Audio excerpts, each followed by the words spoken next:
Yeah, today was our worst practice. Energy was just up and down. We brought it, we ran to the ball when we felt like it. It wasn't the standard. It was convenient, right? And like I said, it's hard to go 4 days in a row. This week we have 6 days in a row.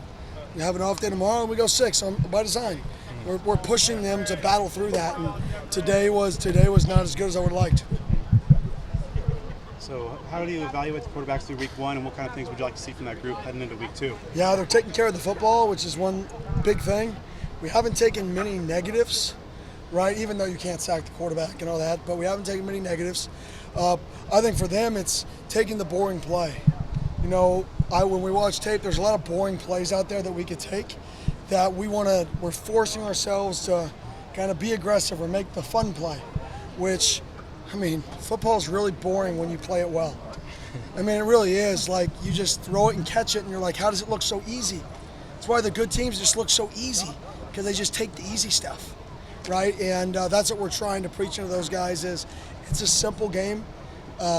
Take the easy throws, make teams play man, and then let us run a whole bunch of man beaters and formation people out of man. But take the easy throws, and then we got to practice versus man coverage and beat man coverage. And if we can do that, you know, I think they're going to grow this week. Is there anything you're going to do differently year 1 to year 2 up at Camp T? One, we're going up an extra day. We're lifting up there this year, which is a little bit different. Other than that, not really. Other than like the base practice structure that we've changed a little bit with the stretch, we're not really changing like the campfires at night with their team, hiking in the mountain, none of that stuff. Logistically, to lift up there, do you have to bring stuff up with you, or are there weights up there?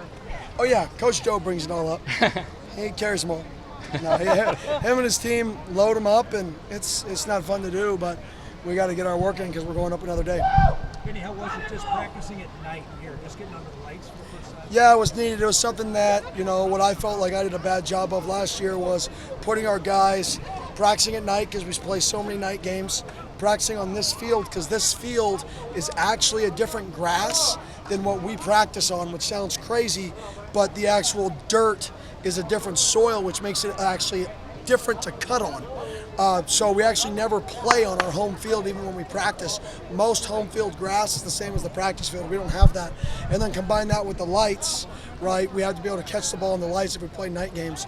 So for me, I thought I did a poor job of that last year, so we made an emphasis to do it 4 times this fall camp. So I think that'll help us. We harped on the past on takeaways.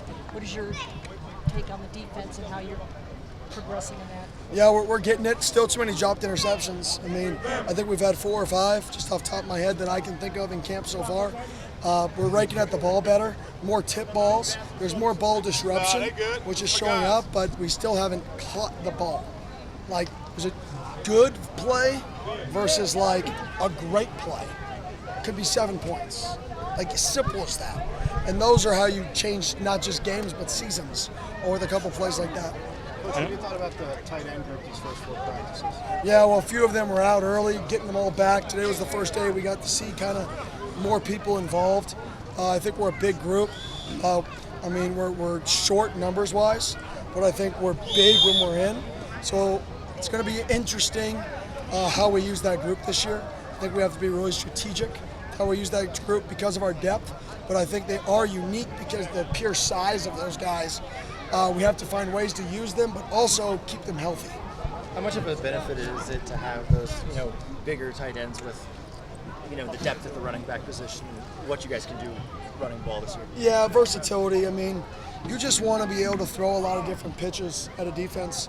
If we can line up in 12 personnel with a guy 280 and a guy 255, and then line up in 10 personnel, then line up in 20 personnel, then line up in 21, then line up in 11, right? You're pitching so many things to a defense. How much can they practice?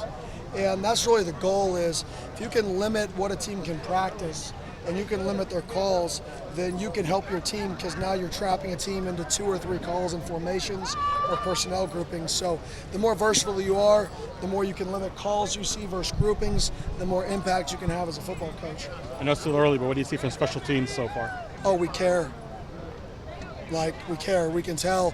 We had a guy come in and speak to the team former GM of the Titans, and he just talked about if you want to make a roster, you better play special teams. I've been preaching it. I'm way more involved in special teams this year. I've added an extra coach to special teams, Coach Butterfield. So our guys know if we want to win football games, we have to win special teams because we were atrocious last year. What's Butterfield working on special teams? He's the assistant special teams coordinator, so he's working with specific position groups.